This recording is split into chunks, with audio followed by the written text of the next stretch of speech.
The outpost hung in artificial daylight, its sterile halls echoing with boots of soldiers from 100 different worlds. Among them, humans were the minority, tolerated, studied, occasionally mocked. Earth's military had earned a seat at the Galactic Accord, but no one truly believed they deserved it. Not really.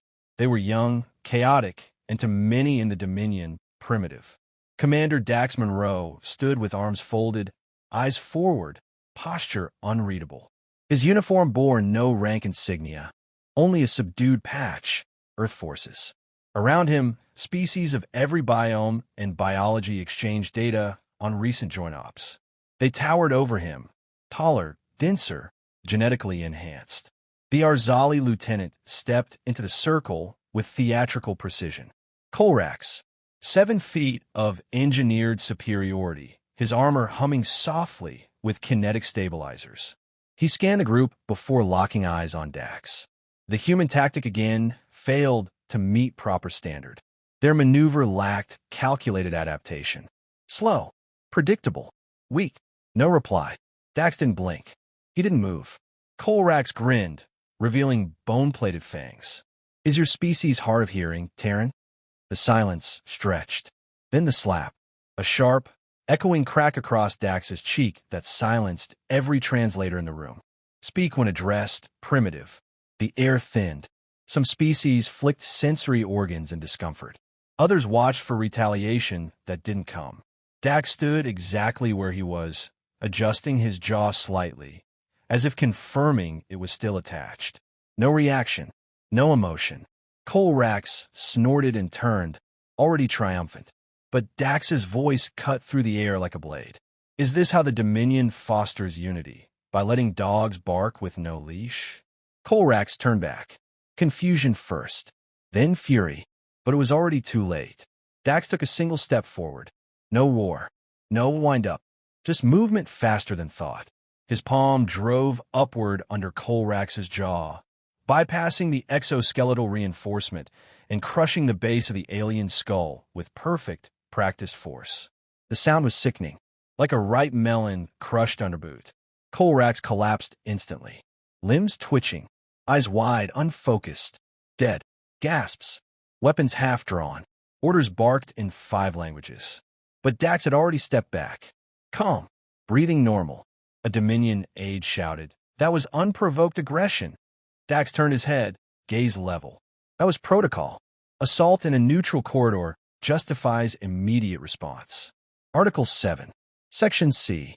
Another alien officer objected. "You crushed his skull." "Yes," Dax replied. Nothing more. The humans in the room hadn't moved. They didn't cheer. They didn't flinch. They understood. Galactic medics swarmed in, confirming what everyone already knew. Colrax was gone.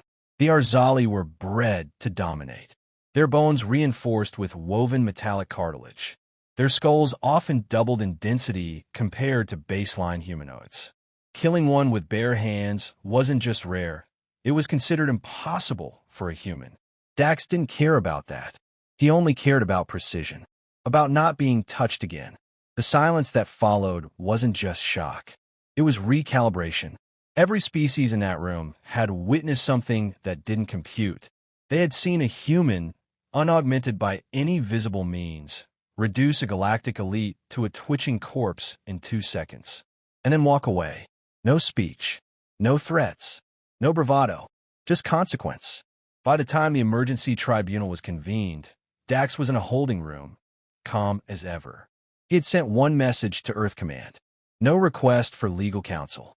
Just a data dump of the incident's sensor feeds and a 1-line report. Responded proportionately. Subject neutralized. The tribunal would be political. The reactions would be galactic. But Dax had already done what mattered. He had sent a message. A precise, irreversible message in the language only humans had mastered. Predatory silence. Surgical violence. Immediate finality. The room remained locked in tension as officers argued.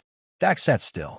In his world, a war had already ended before most in the room realized one had begun. No one moved.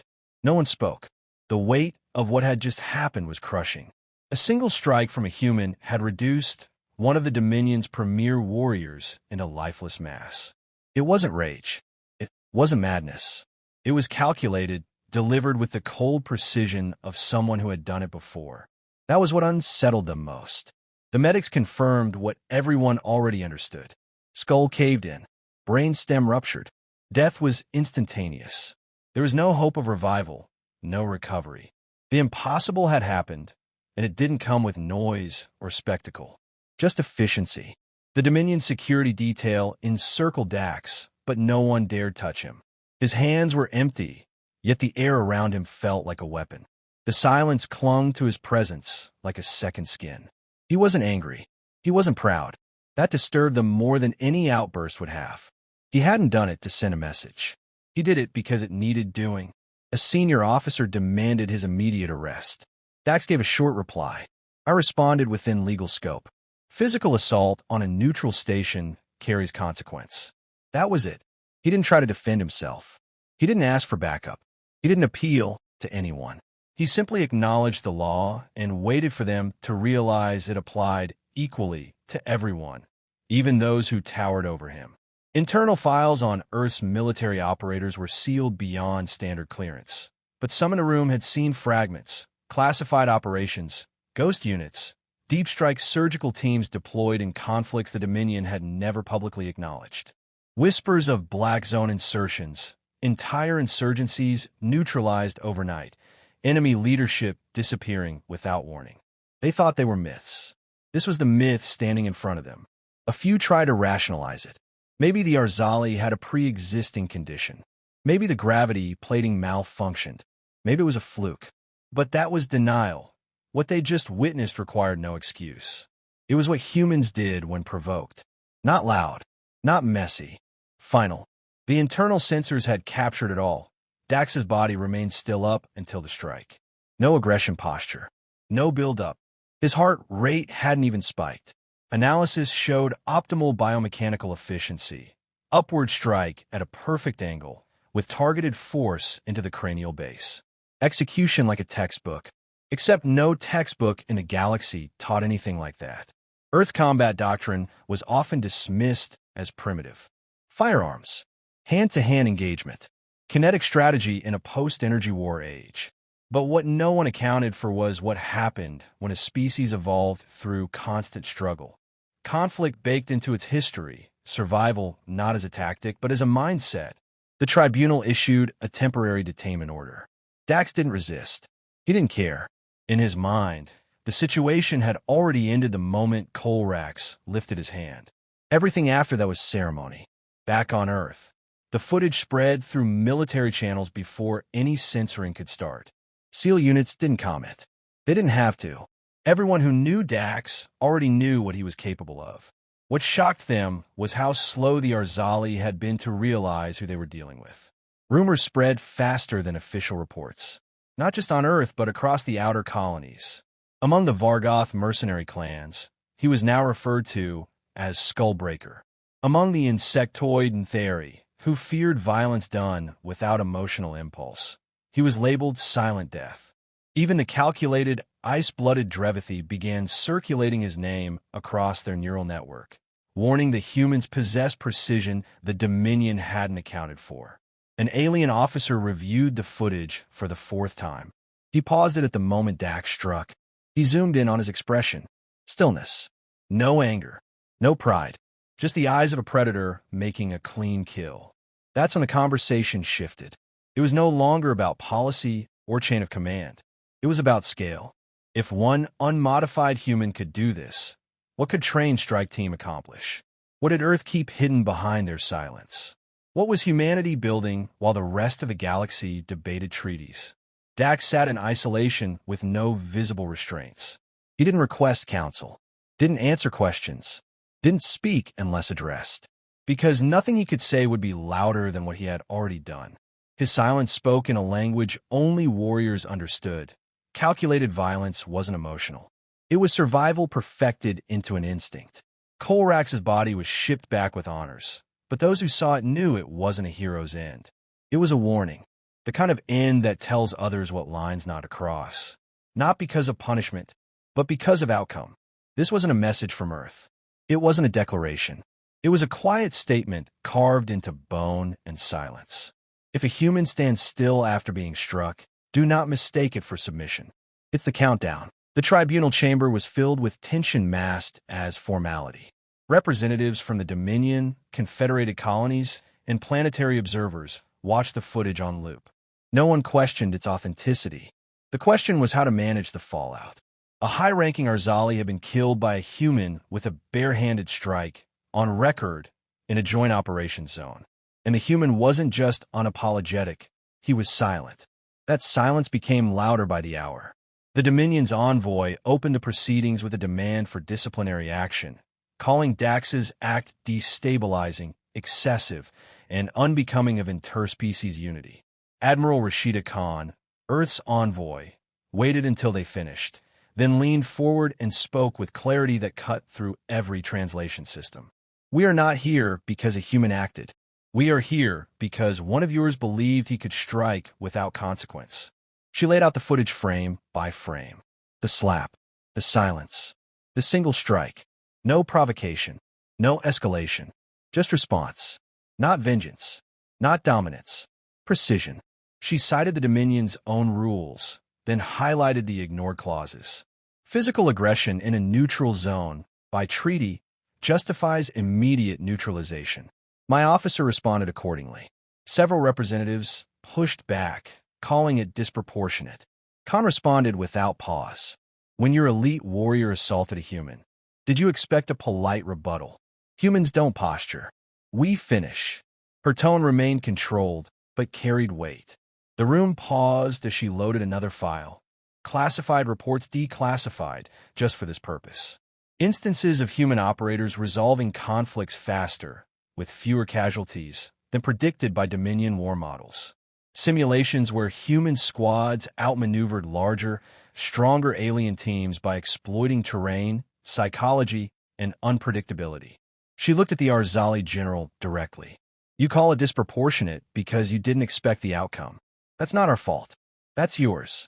The tribunal faltered. Some demanded a broader review of human combat protocols. Others called for temporary suspension of joint training. Khan answered simply, suspend it if you want. But ask yourself this. Are you afraid of our violence or the fact that we don't need to show it to control room? Outside the chamber, military analysts across factions were already updating models. Human biomechanics under stress, neural focus, pain tolerance, combat training rooted in generations of asymmetric warfare. No energy weapons, no tech augmentation, just evolved instinct. What had once been dismissed as primitive now looked terrifyingly efficient. In a private exchange, a Vargoth war tactician summarized it clearly. Your galaxy has warriors. Earth breeds consequences. That quote spread before the tribunal even ended. Some called for oversight on human training. Others proposed limiting Earth's access to elite command channels. But among the practical factions, a different idea emerged: recruitment. If a human like Monroe existed, there were more. And if those humans could be trained to kill Arzali elites with a palm strike, maybe they could do more. Galaxies didn't run on pride. They ran on results. Not every species admired what Dax did. Some feared it. Some hated it. But no one dismissed it. The psychological ripple effect began reshaping military diplomacy. Aliens once eager to mock human soft tissue now reference Monroe as a factor in strategy briefings. Ship crews gave humans wider berth. Mercenary guilds revised their engagement policies when Terran operators were involved. Dominion leadership knew they couldn't escalate without revealing weakness. Colrax hadn't died in a war. He died trying to humiliate someone he thought beneath him. Now his skull was gone, and the entire station had seen who Earth really was when the mask dropped. By the end of the tribunal, Dax was cleared of wrongdoing. No charges, no conditions. The ruling was unpopular with the Dominion, but the legal framework was unbreakable. Instead of pushing further, they shifted strategy, control the narrative, downplay the kill, present it as an anomaly. But the damage was done. Khan met Dax as he was released. She said only one thing. That wasn't about the strike. It was about reminding them we don't flinch. Dax nodded once. No celebration. No satisfaction. For him, it had never been personal. It was about deterrence. Colrax made a mistake. Dax corrected it. Earth's military command published nothing. No official statements. No interviews. They let the silence grow. Because in silence, the galaxy had time to remember. When provoked, humans don't roar. They end you. His name was whispered across fleets, analyzed in war colleges, and fed into threat matrices across a dozen species. Not because of his words, he said almost nothing. Not because of his rage, he showed none. But because in 2 seconds, without warning or flourish, he did what the Dominion considered impossible, and then walked away like it was routine. Dax Monroe wasn't celebrated back on Earth. He wasn't decorated or paraded. That wasn't how his kind operated. Operators like him didn't seek approval. They enforced lines. And when someone crossed them, they made it permanent. Within weeks, shifts emerged. Dominion vessels halted joint operations, not by order but by instinct. Entire training groups declined to engage in close-quarter drills if human personnel were present. The arrogance that once surrounded Earth's inclusion was now diluted with quiet caution. Even Dominion military doctrine started adapting. Internal documents debated Monroe protocols, situations where engaging a human operator in direct combat was strongly discouraged. It was unofficial, of course. They wouldn't admit fear, but they'd begun to map behavioral thresholds. The same systems they used to study dangerous alien predators were now calibrated for a single species, Homo sapiens. Outside the Dominion, things moved differently. Mercenary guilds raised prices when operating in zones where human forces were active. Some refused contracts outright, citing non-quantifiable variables when humans were involved. Translation: they didn't want to find out who the next Dax Monroe might be. Even political sectors weren't immune. Factions that once ridiculed Earth began pushing for stronger alliances, citing strategic unpredictability as a valuable asset. Others, more cautious, advocated containment, monitoring human training facilities, restricting Earth participation in joint development. But the reality was obvious. Earth couldn't be controlled, only respected. Back on the Edgeworld outpost, where it all started, soldiers still trained. But now, human operators were viewed through a different lens. Not larger, not stronger, just sharper, as if every motion carried a purpose others couldn't read. One by one, officers from other species began approaching Dax quietly. Not to challenge, to ask. Not how he did it, but why. His answers were brief. We don't strike first, but we don't strike twice. Or, you're not supposed to see it coming. And once, I was trained to win before the other man understands there's a fight. What unsettled them most wasn't the content. It was the calm, the absence of pride, the absence of any need for recognition. Like violence wasn't glory. It was gravity. And for people like Dax, it just pulled the same way every time. One Arzali officer, younger, bolder, tried to provoke him days later. Dax didn't reply. He didn't even stand. He just looked at him, eyes cold and still. The officer left without another word. That was power, not an action, in restraint backed by certainty. A message began circulating among junior Dominion officers. No official seal, just words. If a human remains quiet after you escalate, leave the room. You're already defeated. You just don't know it yet. The Dominion tried to spin the event. Internal broadcasts labeled Colrax's death a tragic misunderstanding. But soldiers knew. They passed the footage to each other, slowed it frame by frame. They studied the angle of Dax's wrist, the precision of the strike, the lack of wasted movement. And they understood this wasn't chance. It was design. Galactic policy didn't change overnight, but perception did. Humanity wasn't treated as a young species anymore. They were treated as a wild card. Dangerous not because of fleets or numbers, but because one of theirs could end one of yours before you finish a sentence. Dax's transfer orders came quietly. No fanfare, no mission briefing, just coordinates. He left the station the same way he arrived. Alone, silent, armed only with what he'd been taught. As the shuttle pulled away, one Dominion technician logged the departure under a single-word codename: finality. In the systems where humans moved, there was no celebration, no monuments, no chance, just a shared understanding. If Earth sends one of theirs, do not test them. Because the lesson wasn't about strength. It was about certainty. The kind of certainty that only a human brings when he doesn't speak, doesn't posture, and doesn't repeat himself.